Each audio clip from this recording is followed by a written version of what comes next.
सर्वप्रथम हम सारी महिमा परमेश्वर के वचन को देते हैं, सारा गौरव प्रभु को मिले। और इस समय हम उत्पत्ति के 9 अध्याय के अध्ययन में आप सबों का हार्दिक अभिनंदन करते हैं। 8 अध्याय कंप्लीट हो चुके हैं और कुछ जितने भी एपिसोड उत्पत्ति की इस पुस्तक के हुए हैं वो सारे के सारे एपिसोड यूट्यूब के अंदर भी है।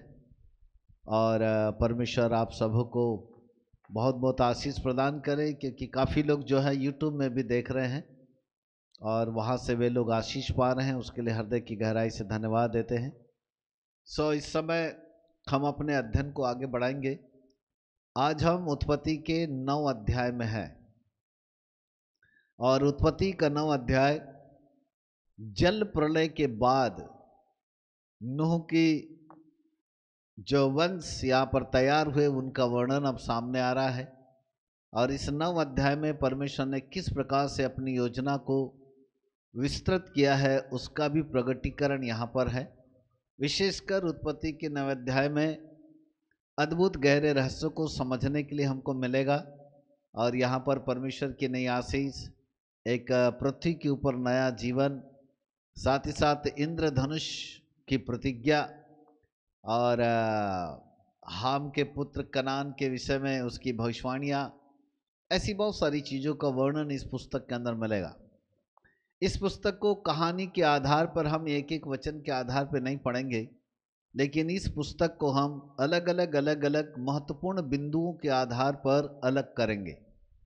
तो चलिए हम इसको कुल मिलाकर यहाँ पर 7 विभाग हम यहाँ पर अलग करते हैं और 7 विभागों के आधार पर आज हम इस उत्पत्ति के 9 अध्याय का अध्ययन करने वाले हैं।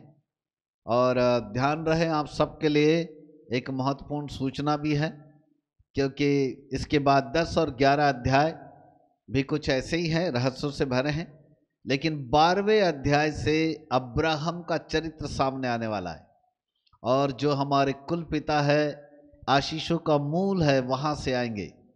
बड़ी अद्भुत बातें फिर वहाँ से प्रकट होगी। फिर जरूरी नहीं है कि एक ही एपिसोड में एक अध्याय खत्म होगा, क्योंकि वहाँ पर एक एक अध्याय को ख़त्म करने के लिए कई एपिसोड लगेंगे, क्योंकि वहाँ से हम बहुत ही अद्भुत रहस्यों की बातें अब्राहम के चरित्र से लेकर के आगे करने वाले हैं, जो आने वाले परमेश्वर की योजना और उसके महत्वपूर्ण बिंदुओं का वर्णन करेंगे। परमेश्वर बड़े अद्भुत रहस्यों को रखा है। उत्पत्ति की किताब का मतलब है आरंभ की किताब, और इस आरंभ की किताबों में हमारे पूर्वजों का वर्णन है, जहाँ पर हमारे पूर्वजों को परमेश्वर ने किस प्रकार से उनको बुलाया, उनके माध्यम से कैसे यहाँ पर वंश आगे बढ़े और उन वंशों के लिए क्या योजनाएं थी, उनका वर्णन है। तो हम अपने पूर्वजों के विषय में जानना हमारे लिए बहुत ही अनिवार्य है, जिसका वर्णन हम यहाँ पर सीखने वाले हैं। उत्पत्ति के इस 9 अध्याय में आप सबों का हार्दिक अभिनंदन करते हैं। पहला विभाग, पहला पार्ट लिखते जाइएगा। नंबर 1, परमेश्वर की आशीष और आदेश। परमेश्वर की आशीष और आदेश। उत्पत्ति 9 अध्याय 1 से लेकर 7 पद। उत्पत्ति 9 अध्याय 1 से लेकर 7 पद, परमेश्वर की आशीष और आदेश। अब पहला पद को हम पढ़ते हैं। फिर परमेश्वर ने नूह और उसके बेटों को आशीर्वाद देकर कहा, फलवंत हो, बहुवंत हो और पृथ्वी में भर जाओ, यानी फूलो फलो और पृथ्वी में भर जाओ। वाह! आशीष भी दिया और आदेश भी दिया। वो आशीष भी है कि फूलो फलो, और भर जाओ आदेश भी है। अर्थात परमेश्वर ने यहाँ पर नूह के वंशावली को आशीष भी दी और आदेश भी दिया, दोनों है। यह वचन ठीक उसी प्रकार है जैसे परमेश्वर ने आदम और हवा को भी सृष्टि के समय आशीर्वाद दिया था।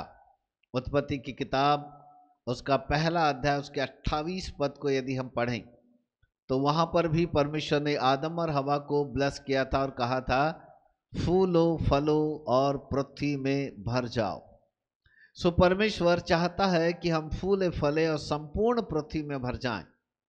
पृथ्वी में भर जाओ का मतलब केवल ये नहीं है कि संख्या बढ़ाओ, पर पृथ्वी में भर जाओ का मतलब था परमेश्वर के स्वरूप और समानता में, अर्थात जिस लेवल में परमेश्वर है, जिस दर्जे का है, जिस स्वरूप और समानता का, जिस आचरण का है, वो स्वरूप और समानता के दर्जे के लोगों से इस पृथ्वी को भर देना, यही परमेश्वर का दर्शन है।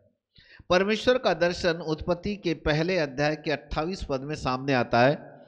वो चाहता था, आदम और हवा के माध्यम से वो चाहता था कि संपूर्ण पृथ्वी परमेश्वर के पुत्रों से, यानी मनुष्यों के पुत्रों से भर जाए, और वही दर्शन आशीष के रूप में वह नूह के ऊपर अब इम्पार्ट करता है, और नूह और उसके वंश के लोगों को कहता है फूलो फलो और पृथ्वी में भर जाओ। ये ना परमेश्वर की आशीष है और ना केवल आदेश है, वरन इसको बारीकी से देखा जाए तो हम कहेंगे कि यह परमेश्वर का दर्शन है। अर्थात परमेश्वर का दर्शन जो बहुत पहले से रहा कि फूले फले और हम भरते चले जाएं, अर्थात आने वाले समय में परमेश्वर जल प्रलय के बाद नूह का ही एक ऐसा परिवार था जो नए युग की शुरुआत कर रहा था, क्योंकि इसके पहले जितने भी लोग थे वो जल प्रलय के द्वारा मर गए, खप गए और नष्ट हो गए। लेकिन अब यहाँ से परमेश्वर एक नए युग का, एक नई पीढ़ी की शुरुआत करने जा रहा है, और इसलिए उसने यहाँ से, जैसे उसने आदम और हवा को आशीष दी, ठीक ऐसे ही उसने नूह और नूह के वंश के लोगों को भी उसने आशीष दी। Hallelujah, praise God, hallelujah. Now number two, जीव जंतुओं को के ऊपर अधिकार देना। नंबर 2, जीव जंतुओं के ऊपर अधिकार देना। उत्पत्ति 9 अध्याय उसका 2 से लेकर के 4 पद। हम दूसरा पॉइंट पर हैं, जीव जंतुओं के ऊपर अधिकार देना। उत्पत्ति 9 अध्याय 2 से लेकर 4। हम दूसरे वचन को पढ़ेंगे। अब सब जीव जंतु, आकाश के सब पक्षी, भूमि पर चलने वाले सब जीव और समुद्र की मछलियां तुम्हारे भय और डर में रहेगी, वे तुम्हारे वश में कर दिए गए हैं। हालेलुया।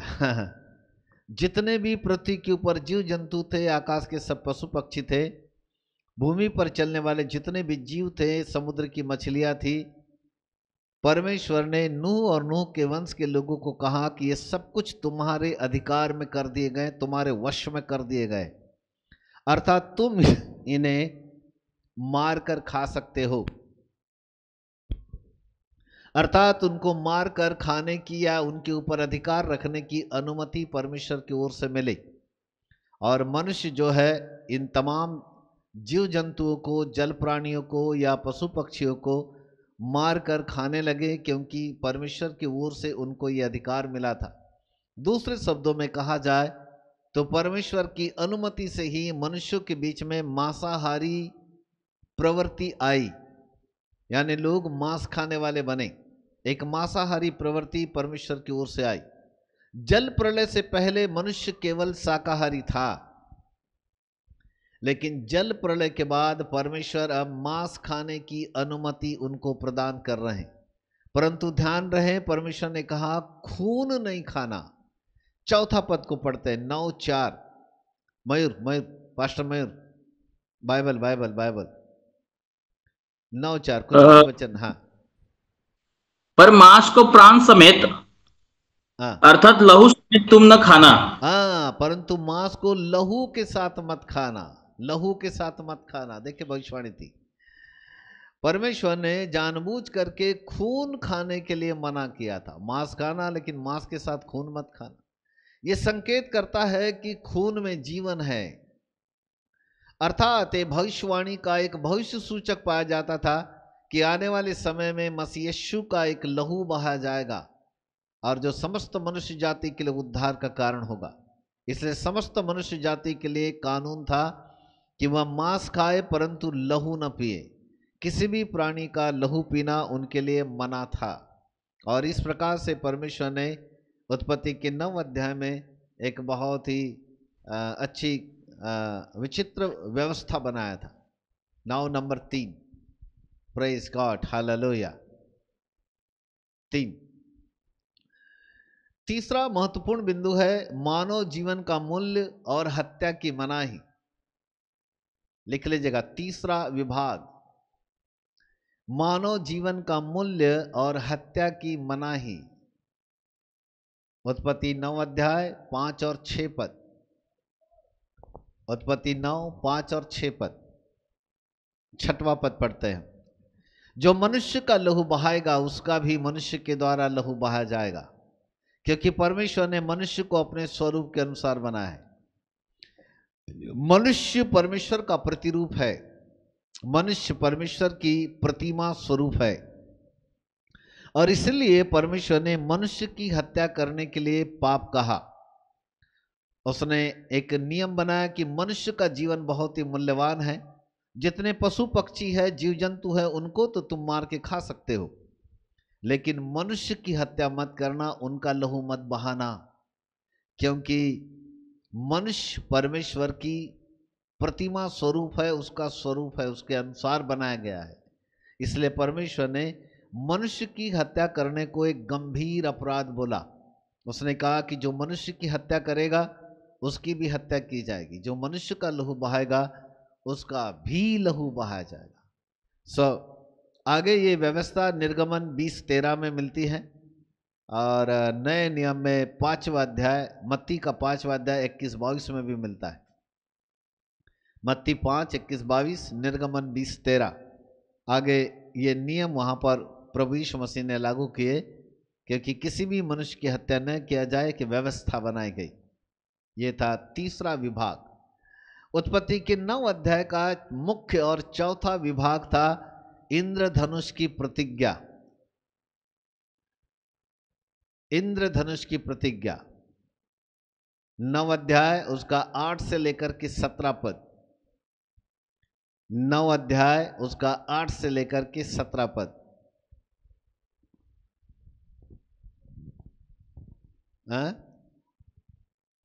परमेश्वर ने इंद्रधनुष आकाश के ऊपर दिखाया और उसको एक चिन्ह बनाया। कहानी आप सबको मालूम है। मैं जो मुख्य बातें हैं उसके ऊपर आपका ध्यान आकर्षित कर रहा हूं। पूरे अध्याय को एक एक वचन से पढ़ेंगे तो बहुत समय जाएगा, तो हम पूरा अध्याय नहीं पढ़ रहे, कहानी आप सबको पता है, इसलिए हम महत्वपूर्ण बिंदु के ऊपर विचार करेंगे। परमेश्वर ने इंद्रधनुष के रूप में आकाश के ऊपर एक चिन्ह प्रकट किया, और 11वें वचन में लिखा है, मैं तुम्हारे साथ अपनी वाचा बांधता हूं कि फिर कभी जल प्रलय के द्वारा समस्त प्राणियों का विनाश नहीं होगा, और ना कभी ऐसा जल प्रलय आएगा जिससे पृथ्वी नाश हो जाए। खुदा ने मनुष्यों के साथ अपनी एक वाचा बांधा, अर्थात नूह और नूह की जो वंश के लोग थे उनके साथ परमेश्वर ने एक प्रतिज्ञा बांधी, और उस प्रतिज्ञा में परमेश्वर ने कहा कि मैं इंद्रधनुष को एक चिन्ह ठहराता हूं, अर्थात ये वो चिन्ह होगा इसको देखने के बाद कि मैं अपनी वाचा इस इंद्रधनुष के चिन्ह के रूप में आप सबके सामने बांधता हूं कि फिर कभी समस्त प्राणियों का विनाश न होने के लिए जल प्रलय कभी नहीं होगा, और ना कभी ऐसा जल प्रलय होगा जिससे पृथ्वी नाश हो। इसका मतलब है ये बात संपूर्ण सत्य है कि दोबारा परमेश्वर जल प्रलय के द्वारा पृथ्वी को नष्ट नहीं करेगा। ये बात अलग है कि समुद्र की सुनामी आ जाए, तूफान आ जाए, नदी नालों में भयानक बाढ़ आ जाए जिसके द्वारा कई गांव डूब कर के मर जाएं, ये बात अलग है। हमेशा हमारे देश के ऐसे कई राज्य हैं जिनकी नदियों का पानी उन राज्यों के अंदर प्रवेश कर जाता है, और वो कई दिन तक वो राज्य, वहाँ के कई गांव डूब जाते हैं, और कई लोग जो होते हैं उसके मृत्यु का शिकार हो जाते हैं। वो एक अलग बात है, लेकिन वास्तव में जल प्रलय का मतलब है संपूर्ण पृथ्वी को पानी के अंदर डुबो देना, और संपूर्ण पृथ्वी पानी के अंदर डूब जाए, ऐसा वाला महाप्रलय परमेश्वर आज के बाद इस धरती के ऊपर कभी नहीं आने देगा। ये उसकी वाचा है, कवनेंट है, उसने हमारे साथ बांध के रखा है, क्योंकि वो अपनी वाचाओं को पूरा करने वाला परमेश्वर है। और इसलिए अब कभी दोबारा अपनी वाचा के अंतर्गत तो पृथ्वी के ऊपर ऐसा जल प्रलय कभी नहीं लाएगा जिससे संपूर्ण पृथ्वी नाश हो जाए। सो परमेश्वर का धन्यवाद करते इस वाचा के लिए कि अब हम ऐसे भयानक जल प्रलय से सुरक्षित है। लेकिन ये भी निश्चित है कि जब प्रभु यीशु मसीह का आगमन होगा तब आकाश के बादलों पर विश्वास योग्य लोग जब उठा ले जाएंगे तो 7 साल का महाक्लेश काल होगा। पर उस 7 साल के महाक्लेश काल में जल प्रलय तो नहीं होगा, लेकिन आग की बारिश होगी, बम्बाबारी होगी, तृतीय विश्व युद्ध होगा, जाति पर जाति, देश पर देश लड़ाई करेंगे, संपूर्ण पृथ्वी आग का निवाला बन जाएगी, असंख्य पृथ्वी के लोग नष्ट हो जाएंगे। बड़े खतरनाक दिन होंगे, अकाल के भी दिन होंगे, मृत्यु के भी दिन होंगे, विनाश के भी दिन होंगे। ऐसे दिन यीशु मसीह के आगमन के बाद आने वाले हैं। और कई संकेत भविष्यवाणी के ऐसे मिलते हैं कि ऐसा प्रतीत होता है कि मानव वे अंत के दिन बिल्कुल कगार पर हो, जहां प्रभु का आगमन कब हो जाए हम कह नहीं सकते। प्रभु का आगमन हो तो वैसा विनाश फिर से इस पृथ्वी के ऊपर होगा। लेकिन ये बात 100% सत्य है कि जल प्रलय के द्वारा ये पृथ्वी नष्ट नहीं होगी। प्रभु आप सबको आशीष दे। कुछ वचन देता हूं, लिख लीजिएगा। 2 पत्रस 3:9। परमेश्वर अपनी प्रतिज्ञाओं में सच्चा परमेश्वर है। वह विश्वास योग्य परमेश्वर है। जो प्रतिज्ञा वो करता है कभी भी अपनी प्रतिज्ञाओं से वह नहीं मुकरता, वरन अपनी प्रतिज्ञाओं में वह सच्चा परमेश्वर है। हालेलुया। इस अध्याय का 5वां विभाग, इस अध्याय का जो 5वां विभाग है वो है नूह का दाखमधु और हाम का पाप। नूह दाखमधु यानी शराब और हाम का पाप। कुछ जो प्रमुख घटनाएं हैं हम उनको इस अध्याय के अंदर देख रहे हैं, क्योंकि ये सब चीजें बड़ी काम की है। नूह का दाखमधु यानी शराब पीना और उसके साथ हाम का पाप प्रकट होना। वचन लिख लीजिएगा। उत्पत्ति 9 अध्याय 18 से लेकर 23 पद। 18 से लेकर के 23 पद के अंदर शराब और उसके हाम के पाप का वर्णन पाया जाता है।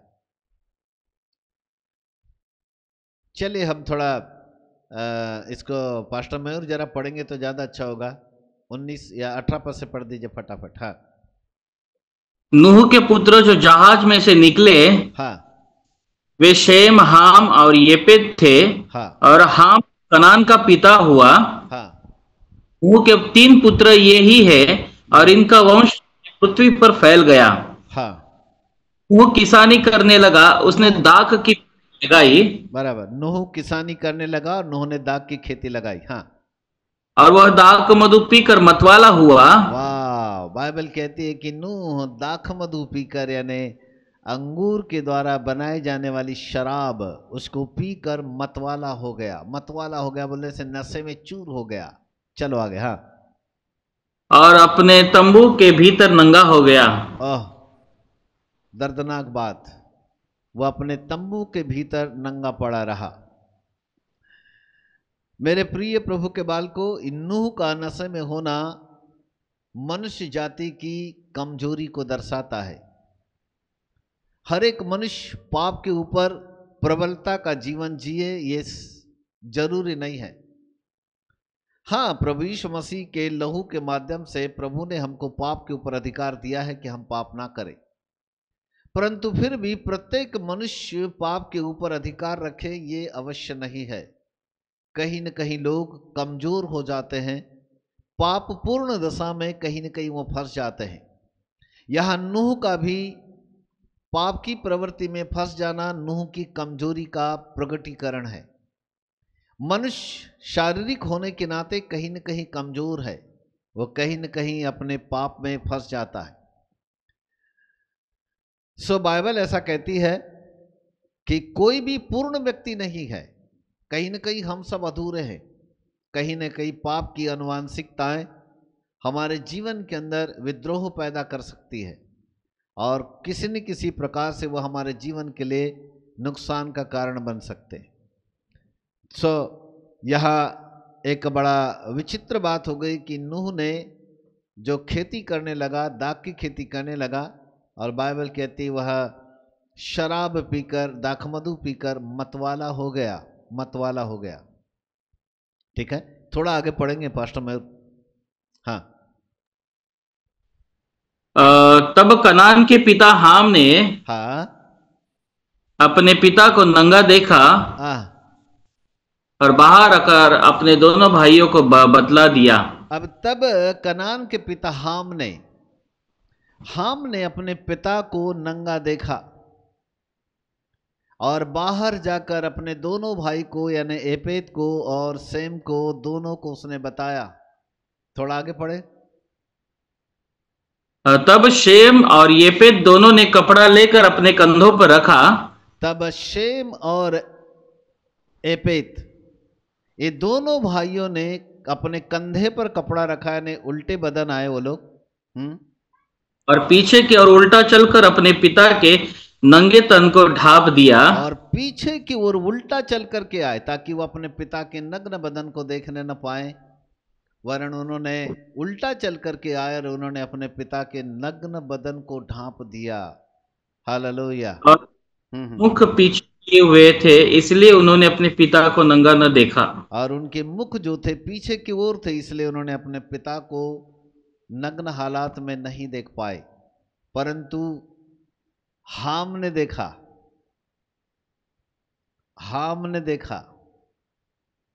और हाम ने देखा और उसने जाकर अपने दोनों भाइयों को बताया। अब प्रॉब्लम क्या है? प्रॉब्लम यह है कि हाम, यदि तूने देख लिया था तो तुझे चाहिए था कि तू कपड़ा डाल देता, लेकिन तूने अपने पिता की नग्नता को, अपने पिता की बुराई अपने दोनों भाइयों पर प्रकट किया। इसलिए आगे चल करके जब हम देखते हैं तो हाम श्रापित होता है और सेम और एपेत आशीष को प्राप्त करते हैं। इस कहानी का 6वां विभाग पर आ जाइए। अब यही से लगा है वो 6वां विभाग, कनान पर यानी हाम पर श्राप। हाम का बेटा था कनान, इसलिए कनान पर या हाम पर भी कहेंगे चलेगा श्राप, और सेम और एपेत को आशीष। पद लिख लीजिएगा 24 से लेकर के 27 पद, 24 से लेकर के 27 पद के अंदर इनका वर्णन लिखा है। अब हम पढ़ते हैं, चलिए थोड़ा 24 से पढ़े। हाँ 24 से। जब नूह का नशा उतर गया, तब उसने जान लिया कि उसके छोटे पुत्र ने उसके साथ क्या किया है। आगे आगे आगे। हाँ, इसलिए उसने कहा कनान शापित हो। इसलिए उसने कहा कनान तू श्रापित हो। वह अपने भाई, रुको, क्योंकि तेरे पिता हाम ने मेरे नग्न शरीर को देखा, वरन उसने कपड़ा नहीं डाला, वरन उसने दूसरे दोनों भाइयों को भी बताया। हम किसी की बुराई यदि ढांप नहीं सकते तो उनको खोलने का अधिकार नहीं है। बाइबल कहते हैं बुराई के बदले बुराई मत करो, पर भलाई ही को जन्म दो। यदि हम किसी का भला नहीं कर सकते तो बुरा करने का अधिकार नहीं है। हम, यदि तू अपने पिता के नग्न बदन के ऊपर कपड़े डाल देता, वरन उसकी बुराई तो अपने भाइयों पर प्रकट नहीं करता, तो श्राप तुझ पर नहीं आता। बढ़ापे की उम्र में पिता के 3 बेटे, तीनों को परमेश्वर ने आशीष तो दिया था, लेकिन परमेश्वर की आशीषों के बावजूद हाम को पिता के द्वारा श्राप मिल गया। अब परमेश्वर की आशीष से कई बढ़कर जब पिता का श्राप लग जाता है तो बड़ी दिल की गहराई से बाप का श्राप होता है, और इस बाप के श्राप ने हाम के वंश को यानी कनान को इजरायलियों का दुश्मन बना दिया। जब आप इतिहास में पढ़ेंगे आगे चलकर तो ये वो कनानी लोग थे जो इजरायलियों के दुश्मन बन के रहे, और रात दिन हमेशा कनानियों का इजरायलियों के साथ लड़ाई झगड़ा ही होता रहा। ये दुश्मन बन करके रहे, ये वंश ही अलग हो गया। परंतु वहीं परमेश्वर ने सेम को और एपेद को अद्भुत आशीष प्रदान की। 25 पद में उसने कहा, कनान कनान तू श्रापित हो, तो अपने भाइयों के दासों का भी दास हो, तू श्रापित होगा। लेकिन वहीं बढ़कर उसने सेम और एपेद को आशीष दी। 26 पद को थोड़ा सा पढ़ेंगे पास्टर मयूर। फिर उसने कहा, हाँ, शेम परमेश्वर यहोवा धन्य है और कनान शेम का दास हो। वाह, सेम का परमेश्वर धन्य है, कनान तू शेम का दास बनेगा। मतलब श्राप आ गया, कनान को श्राप आ गया। आगे आगे आगे। हाँ, परमेश्वर येपेत के वंश को फैलाए। और परमेश्वर ने येपेत को, नूह ने येपेत को भी आशीष दी और कहा कि परमेश्वर येपेत के वंश को भी फैलाए। हाँ, वह शेम के तबुओं में बसे, और वह सेम के ही साथ साथ उसका भी बसेरा रहे और वो भी आशीष पाए। इस प्रकार की जो आशीष थी उस सेम और येपेत को तो अद्भुत आशीष मिली, लेकिन पिता के द्वारा हाम के वंश को यानी कनान को श्राप मिला। इसलिए कभी किसी की बुराई न करें, विशेषकर अपने पिताओं की बुराई न करें, अपने आत्मिक माता पिताओं की भी बुराई न करें, वरन उनके हित में रहे, उनके अधीनता में रहें। क्योंकि जितने लोग अपने आत्मिक माता पिताओं के विरोध में उंगली उठाते हैं, कहीं न कहीं वो श्रापित हो जाते हैं। क्योंकि ये श्राप पीढ़ी दर पीढ़ी आया और कनान जिंदगी भर उस श्राप के अधीनता में रहा, कभी आशीष में नहीं रहा। इसलिए परमेश्वर की ओर से ये धीरे धीरे ये वंश जो है ये विनाश की ओर चले गए। परंतु परमेश्वर ने सेम और येपेत को आशीष दिया। इस कहानी की अंतिम शिक्षा, नूह की मृत्यु, 7वां विभाग, नूह की मृत्यु। 28 और 29 पद। नूह की मृत्यु हो गई। 28 और 29 पद। नूह की पूरी आयु 950 वर्ष की हुई, तब उसकी मृत्यु हुई। यानी अपनी उम्र के 950 वर्ष तक वह जीवन जीता रहा, अपने बच्चों को आशीष देता हुआ वह आगे बढ़ता रहा। कुल उम्र नूह की 950 वर्ष की हुई।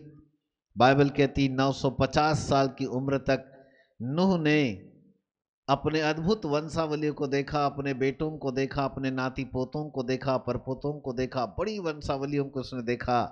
और वहां से वह आशीष के साथ में एक दिन इस धरती को छोड़ करके विदा हो गया। मेरे प्रिय प्रभु के बालकों, नूह की लंबी आयु परमेश्वर के अनुग्रह को दर्शाती है, क्योंकि खुदा का अनुग्रह नूह के ऊपर था, इसलिए परमेश्वर ने नूह को लंबी आयु से तृप्त किया। लेकिन नूह के बाद के लोगों का हम वर्णन देखते हैं तो धीरे धीरे जीवन काल वहां से घटने लगा। यह अंतिम व्यक्ति नूह था जिसकी एक आयु 950 थी। इसके बाद जितने भी वंश हुए नूह के बेटा बेटी उनके हुए, वहां से यदि आप देखोगे आगे पढ़ोगे तो उनकी जो उम्र थी धीरे धीरे कम होती चली गई और धीरे धीरे एक सीमा पर आकर के खत्म हो गई। वहां पर उनकी जो उम्र थी वो समाप्त होती चली गई, धीरे धीरे कम हो गई।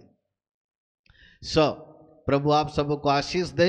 ये था अध्याय 9 का वर्णन, जहां पर नूह के माध्यम से उसके वंशावली को परमेश्वर ने आशीष दी, लेकिन हाम और कनान जो है श्रापित पाया गया।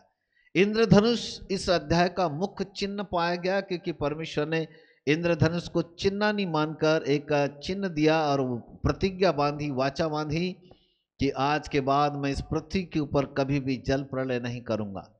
परमेश्वर की प्रतिज्ञाएं, उसकी वाचाएं आज भी हमारे लिए अटल है। और यदि हम नूह के समान धर्मी हैं और उसकी वाचाओं के ऊपर विश्वास करते हैं और उसकी प्रतिज्ञाओं के अनुसार हम जीवन जीते हैं, तो हमारी भी उम्र नूह के समान लंबी उम्र की आयु होगी।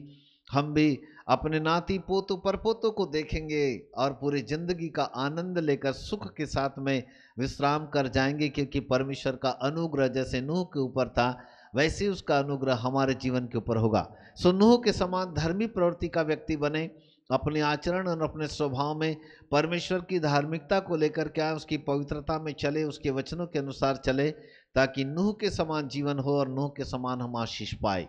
मेरे प्रिय प्रभु के बालकों, यहाँ पर आज हम इस अध्याय को समाप्त करते हैं। प्रभु आप सबको आशीष दें। Thank you so much, God bless you. प्रार्थना करेंगे। हे पवित्र पिता परमेश्वर, प्रभु यीशु मसीह के सामर्थी अद्भुत और पवित्र नाम में हम आपका हृदय की गहराई से धन्यवाद देते हैं। आज की शाम पिता परमेश्वर हमने उत्पत्ति के 9 अध्याय का 7 विभागों के आधार पर हमने अध्ययन किया। प्रभु नूह वो व्यक्ति था जो धर्मी व्यक्ति था, जो आपके साथ साथ चलता था, खरा था, सच्चा था, जिसने प्रभु अपनी आंखों से जल प्रलय को देखा और उसी के माध्यम से आपने एक नई सृष्टि की योजना बनाई और उसी के माध्यम से उसकी वंशावली को आपने आशीष दी, जिसके द्वारा पूरे पृथ्वी के ऊपर प्रभु वंश बढ़ता चला जाए। आपने नूह को आशीष देकर के कहा फूलो फलो और भर जाओ, और पिता परमेश्वर इंद्रधनुष का चिन्ह देकर के आपने प्रतिज्ञा वाचा बांधी कि आज के बाद आप कभी जल प्रलय के द्वारा इस पृथ्वी को नष्ट नहीं करेंगे। हृदय की गहराई से धन्यवाद देते हैं आपकी उन वाचाओं के लिए, और हम विश्वास करते हैं प्रभु कि आज के बाद वास्तव में आप हमारे संरक्षक हैं, वास्तव में आप हमारे रक्षक हैं पिता परमेश्वर, ताकि आप हमको सुरक्षित रखें, बचाएं और नूह के समान आप हमको आशीष दें। खुदावंद बाप आसमानी धन्यवाद देते हैं सेम के लिए और येपेत के लिए, जिन्होंने अपने पिता के नग्न बदन को नहीं देखा, परंतु उन्होंने पीछे मुड़ करके गए, उन्होंने कपड़ा डाल दिया। प्रभु यह हमको सिखाता है कि हम किसी की बुराई न करें, न देखें, वरन उनके ऊपर हम कपड़ा डालने वाले बने, उनके पापों को हम ढांपने वाले बन जाए। मेरे मित्र पवित्र आत्मा बुराई के बदले बुराई ना करे वरन भलाई करे। प्रभु यही तो बाइबल हमको सिखाती है। और प्रभु हमें भी पिता परमेश्वर वरदान दो कि हम अपने माता पिताओं के विरोध में, अपने आत्मिक माता पिताओं के विरोध में भी कभी प्रभु उंगलियां ना उठाएं। ऐसा न हो कि उनके द्वारा कोई श्राप हमारे जीवन का पीछा करने पाए। हे पवित्र पिता, आपके नाम को धन्य धन्य धन्य कहते हैं। एक बार फिर से आपके अनुग्रह की दृष्टि हमारे जीवन के ऊपर बनी रहे। आसमान खोल करके आशीष दीजिएगा, जैसे नूह के ऊपर आपके अनुग्रह की दृष्टि रही और वह लंबी उम्र को प्रभु जी पाया, ऐसे हम भी लंबी उम्र के प्रभु जीने वाले बने। ऐसी माँ से विनती करते हैं। जितने लोग हमें प्रभु सोशल मीडिया के ऊपर देख रहे हैं, उनके लिए भी प्रार्थना करते हैं, उनके पारिवारिक आर्थिक क्षेत्र को मसीह यीशु के नाम से आशीष देते हैं। और हे पवित्र पिता, हम प्रार्थना करते हैं आपका तेजस्वी प्रकाश उनके जीवन के ऊपर चमके और उनकी हर प्रकार की बीमारी और श्राप यीशु मसीह के नाम से नष्ट कर दिया जाए। अंधकार की ताकतें नासरत की यीशु मसीह के नाम से दूर कर दी जाए। प्रभु जी, हर एक परिवारों के अंदर, हर एक व्यक्तिगत जीवन के अंदर आपकी अनमोल आशीष पानी पाए। पिता परमेश्वर, मैं परमेश्वर का दास होने के नाते हर एक को पिता पुत्र पवित्र आत्मा के नाम से आशीष देता हूं और छुटकारे की घोषणा करता हूं। धन्यवाद प्रभु, आपके नाम को महिमा मिले, आदर मिले, सम्मान मिले। धन्यवाद के साथ आदर सम्मान महिमा सब कुछ आपको देते हुए महिमावंत मसीह यीशु के नाम से मांगते ग्रहण कर पिताजी। आमीन, आमीन और आमीन।